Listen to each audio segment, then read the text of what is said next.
Fake and rude. College friend lays Meghan's cards on the table. She flirts with all men.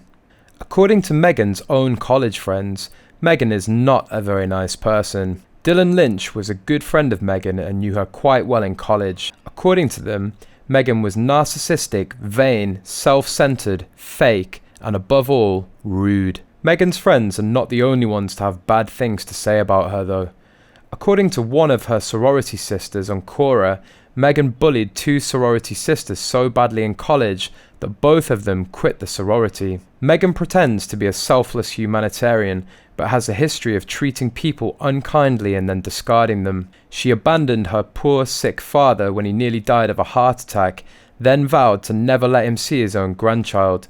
She abandoned most of her family members after becoming famous, arguably abandoned, was very cruel to her first husband, was reportedly a bully in college. Her co-workers said she was abusive to staff, and she refused to help her own family members out of homelessness and poverty. It was reported the humanitarian kicked homeless people off the streets on her wedding day.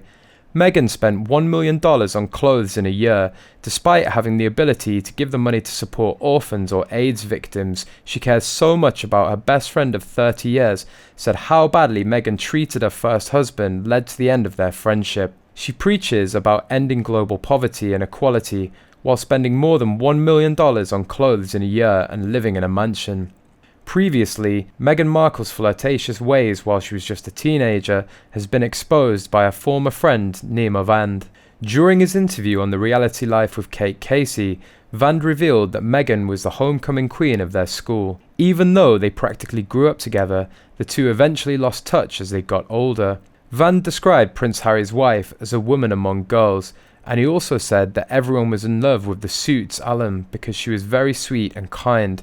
As for the guys in her school, they also swooned over Markle. We were at a party one time and she was sat on my lap.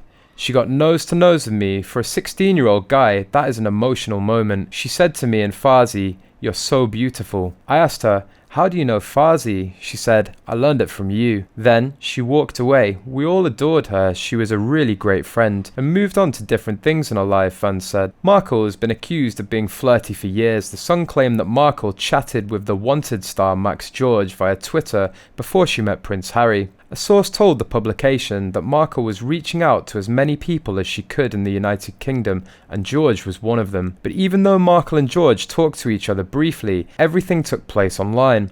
Shortly after, Markle already met Prince Harry through their common friend. They swapped a few messages and had a lovely conversation, but in the end, nothing came of it. She met her husband soon after. Max had women reaching out to him all the time and didn't remember much about it until Meghan's relationship with Prince Harry. It was a nice friendship and he wishes her well, but he hasn't heard from her since Harry, the source said. It's become common knowledge that Markle has been wanting to date a British guy shortly after her divorce from Trevor Engelson.